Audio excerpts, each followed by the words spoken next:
Langattomista, ja sen verran hävyttömästi käytän tilaisuutta hyväkseni, että totean muutamalla lauseella, mitä me tehdään. Me tehdään langattomia mittalaitejärjestelmiä teollisen internetin puolelle, ja sieltä löytyy kaikenlaista kivoa, että jos niistä haluatte kuulla, niin jutellaan offline. Käydään pikkusen volyymiä suuremmalle. Eikä puhun kovempaa. Noin. No niin, hyvä. Sitten taustana tässä kohtaa se, että me haettiin rahoitusta viime vuoden loppupuolella. Mentiin tuolta Open Disruptive Innovation Schemein kautta. Se oli semmoinen välikkö, mihin me laitettiin omat hakemuksemme.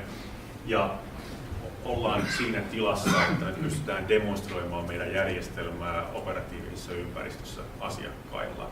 Eli muistaakseni onko tämä nyt TRL7 peräti sitten, missä me mennään. Vähän voidaan aina katsoa, että missä kohtaa se on se oma tilanne, mutta todellakin, niin kuin tässä aikaisemmin on muutaman kertaa sanottu, niin ei olla mikään pöytälaatikkofirma, ei olla tutkimusfirma, vaan ollaan tehty ihan kaupalliseen tarkoitukseen tarkoitettuja tuotteita ja pyritään viemään niitä markkinoille. Kun lähdettiin tekemään sitä hakemusta, niin ainakin me omasta mielestäni pystytään kertomaan, että mitä me tehdään, miksi me tehdään, kelle me tehdään ja mikä se on vaikutus. Tämä business planning, se ei välttämättä ole meillä kirjallisessa muodossa, mutta me tiedetään, mitä me ollaan tekemässä. Ja se oli siellä se, mitä kysyttiin. Eli siinä hakemuksessa pitkälti tullaan juuri tämän business planning kautta. Vaikka siinä tehdään niistä tarkempaa business planning, niin kuitenkin se idea pitää olla siellä, mitä te olette tekemässä.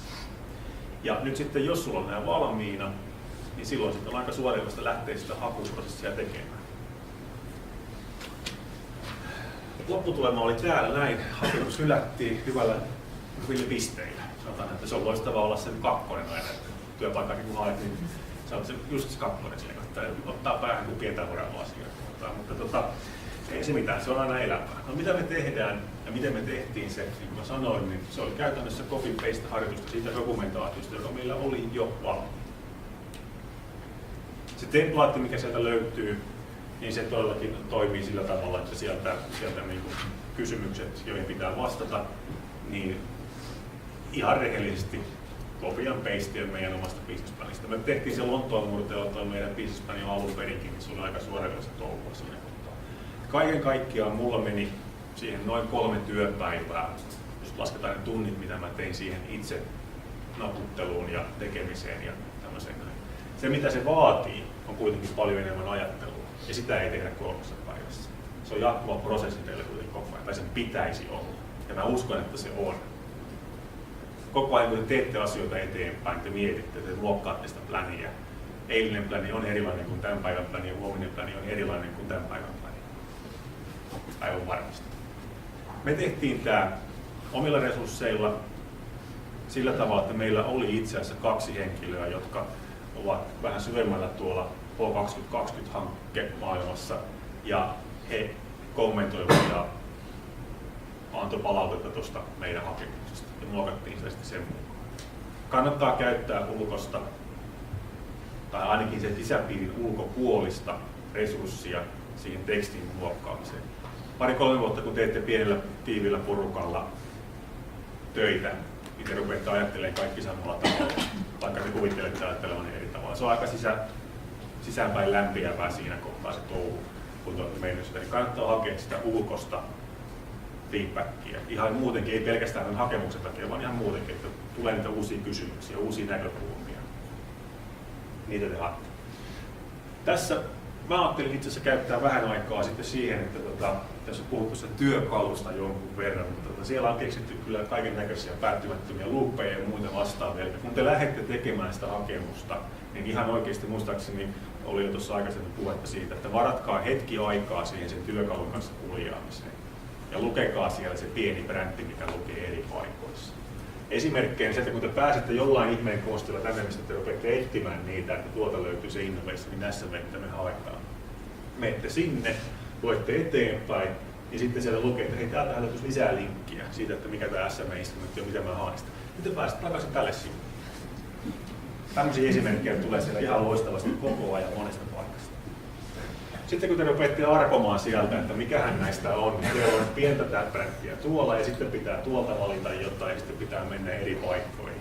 Mullakin ikänäkö on sen verran paha jo, että ihan oikeasti niin tässä välillä sai oikeasti niin silleen päästellä ääräpäitä, kun sitten keksi sen 1,5 tunnin jälkeen, että mikä nappi piti olla pohjassa, kun mentiin tuosta eteenpäin. Tai sitten, mistä ihmeen sivun pohjalta täältä jostain löytyy se asia, mikä teidän pitää käydä nappaamassa. Kun se nyt tuossa kuitenkin lukee, että Select Topics, se lukee vielä ihan punaisella siinä. Mutta tämmöisiä siellä on paljon. Eli just jos käytännössä toteatte siinä kohtaa, että nyt taas mennään niinku luuppia ympäri, niin lukekaa sieltä ihan oikeasti nämä kaikki pikkubränditkin, mitä löytyy. Sama siinä templaatissa, kun te kirjoitatte sitä, siellä on kysymyksiä ja sitten siellä on jotain paikkoja, että paitovi, tähän ei muuten tarvitse vastata, jos te olette vaikka SME. Tämmöisiäkin siellä saattaa tulla. Ja sitten on 2-3 tuntia tehnyt työtä vastannut siihen kysymykseen, siellä lopussa lukee, että ei tarvitse muuten tehdä. Ja sitä on hyvä jatkaa siitä eteenpäin. Ja työkalun näkövinkkelistä vielä, niin sitten mä oon ainakin tottunut siihen, että välilehdet löytyy täältä näin. No ei nyt silleen tietenkään, totta kai tuollakin on välilehtiä matkan varrella. Ja sieltä pääsee sitten niin kuin hakemaan se, että siellä on se submission, ja sitä kautta sä pääset hakemaan sieltä sen paikan, mihin sä voit niin kuin napata, että nyt mä tein sen hakemuksen tänne. Ja täältä kun menet alaspäin, niin pääset taas sinne alkuun jostakin, mistä lähdet 3 sivua aikaisemmin. Ja sitten se kaikkein loistavin esimerkki on siinä kohtaa se, että kun sä pääset loppujen lopuksi sinne painamaan sitä nappia, että hei nyt submit my, tai niin kuin luo tämä hakemus. No sitten sieltä tulee erroreita. No tekstiä on aika paljon. 1, 2, mikähän näistä koskee mua. Ei tää kerro se, mikä se asia siellä on, mikä on hukassa. Ei vahingossa. Itse asiassa tässä viime kerrallakin, niin kun sä lähdet sieltä hakemaan sitä, niin sä pääset taas sinne, missä sä oot aikaisemmin tullut jo. Ja sitten loppupeleissä, niin ne asiat, mitkä niin kun mä olen todennut, että pitää olla ja mihin kannattaa aina käydä katsomassa. Siellä on pari semmoista niin kuin checkpointtia, jos sanotaan näin, että ootteko te niin kuin SME, se pitää käydä validoimassa siellä, sen saa tehdä itse. Siellä on tietyt numeroarvot, mitkä pitää niin kuin täyttää, kriteerit, jotka pohjautuu siis numeroihin, ja sitten on legal status. Esimerkiksi tuossa eilen illalla, kun mä tein taas jotain juttuja, niin jostain syystä niin päädyin, että noita kahta mä kävin vähän muokkaamassa, niin sen jälkeen mä sain taas paperista eteenpäin siellä. Ja sitten kun tätä taas katselee tätä sivua, kun tää on ihan suoraan snapshotti mun selaimesta. Eihän täällä mitään palkkia, niin kun näyttää, että tuolla alhaalla olisi jotain tekstiä. No lopputulos on kuitenkin se, että se update ja quit, niin ne on täällä jossakin. Ei sinne millään pääse. Muuta kuin sitten se, että sä keksit, että hei tuolla saattaisi olla jotain pienen ikkuna ja sitten siihen rupeaa tulemaan paketti. Se ei ihan aina kaikilla selaimellakaan toimi. Että nämä kannattaa katsoa ja lukea se pieni bräntti sieltä pohjalta. Oikeastaan mitään muuta sen kummempaa neuvoa mulla ei ole siihen työkaluun muuta kuin, että älkää hermostuko. Te tulet hermostumaan joka tapauksessa. Ei selaimista, sä käytit Firefoxia. Mä käytin Firefoxia, niin. Ihan sama. Ajaa, sä oot testannut eri selaimilla. Mä oon testannut eri selaimilla ja sitten kun sä kirjaudut sinne yhdestä paikasta ja teet muutoksen, tietysti logisesti lokkaat pihalle ja kokeilet uudestaan, niin ei sillä ole mitään merkitystä. Mutta kyllä siitä pääsee eteenpäin. Et siis kyllä se kyllä löytyy sieltä, ja sitten kun sä keksit, että mikä oli se pikku sivulause, mikä sun piti lukea siinä, jotta sä pääsit eteenpäin, niin no joo, olihan se täällä taas. Et kyllä se periaatteessa toimii, mutta on siinä tekemistä. Elikkä siinä menee useampi tunti hyvin äkkiä ihan tämmöiseen todella luovaan ja tuottavaan työhön. Mutta sitten kun siellä on päässyt sinne sisälle, älkääkä kysykö multa, mistä mä lokkaan sen. Mulla on pari kirjanmerkkejä, en mä edelleenkään tiedä, että mihinkä mä pääden sen. Pitää aina arpoa sen 2-3 paikkaa, että mitä kautta mä pääsen sinne hakemukseen kiinni. Mutta kun te olette siellä sisällä, niin se on loppujen lopuksi aika hyvä. Sen jälkeen se toimii. Dokumentaatio on tosiaan, sen saa itse kirjoittaa Wordille, pistää PDF sinne sisään, niin se on ihan loistavaa, ettei tarvitse täyttää mihinkään epämääräisiin bokseihin tuolla web-selaimessa. Niin kun se tekee sen dokkarin, niin se prosessi toimii ihan nätisti siellä. Ja nyt jos te rupeatte ihmettelemään, mitä varten me tätä yleensä, mikä tässä on idea, miksi me tehdään tällaista, mitä arvoa siinä on. Niin totta kai se raha, mikä sieltä tulee, niin sillä on arvoa. Mutta sitten myöskin koko ajan se, että kyllähän teidän pitäisi tietää se teidän oma business case. Jos te ette sitä tiedä, niin silloin te olette kyllä ihan väärässä paikassa. Kyllä teidän pitää pystyä kertomaan sen, mitä te olette tekemässä. Jos te ette pysty, niin te olette väärässä paikassa. Ja se on se kaikki, mitä vaaditaan. Ei se ole sen kummempaa. Jos ei teillä ole business plania ja business casea, niin mitä teillä on siinä? Se, mitä me tästä eteenpäin tehdään, tai mitä mä itse asiassa tällä hetkelläkin juuri teen, no nyt just eteen, mutta melkein, niin on se, että sen saadun palautteen perusteella, ja siitä tulikin äsken, siinä tuli yksi kommentti siitä, että kun me saatiin se hylsy, me saatiin ihan hyvät pisteet, että sieltä tuli niihin kohtiin, mitä siinä tempailassa kysyttiin, niin niihin tuli niin kuin palautetta, eli oliko hyvä, huono. Eli käytännössä siellä meillä oli, osa oli excellent ja sitten oli very good, ja mä koitan nämä very good kohdat vaihtaa sinne excellent kohtaan, että saadaan vähän parempia pinnoja.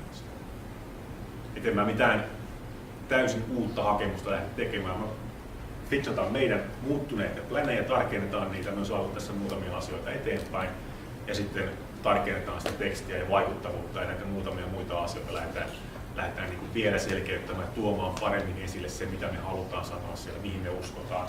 Eli juuri niitä asioita, mitä Kaija esimerkiksi tuossa mainitsi, että se vaikuttavuus ja tämän tyyppiset asiat, niin ne on niitä, mitä siinä sitten katsotaan. Eli päivitetään pläni ja haetaan uudestaan. Nyt mulla ei siihen mene enää 3 päivää, mutta sieltä joulukuulta, kun meille tuli se hylsy, niin kyllä me on koko ajan meidän business-pläniä niin muokattu, selkiytetty, kirkastettu. Ja mikä mun homma tässä kohtaa on se, mä kirjoitan sen paperille. Ei se ole sen kummempaa. Tässä tällä kertaa. Kiitoksia. Kiinnostaa tietysti tietää, että saat, että teidän tuote on siellä 7-tasolla jossain, niin mitä sä kirjoitat sinne vaikuttavuuteen Eurooppa-tasolla? No, meidän ideahan on se, että me pyritään tuomaan teollinen internetti myöskin PK-sektorin yritysten saataville. Ja tästä se lähtee se koko idea. Eli ei niinkään, että tämä teollinen internet ja nämä on niin kuin isoille firmoille ja hirveitä ICT-projekteja ja kaikki menee aina päin puuta, vaan se, että se on tiettyyn rajassa, se on yksinkertaista, se on semmoinen asia, joka voidaan viedä myöskin PK-sektorille, ja sitä kautta, jos katsotaan ketkä työllistää Euroopassa, missä työllistetään, niin siitä lähtee purkaantumaan se meidän story, mikä se vaikuttavuus siellä on.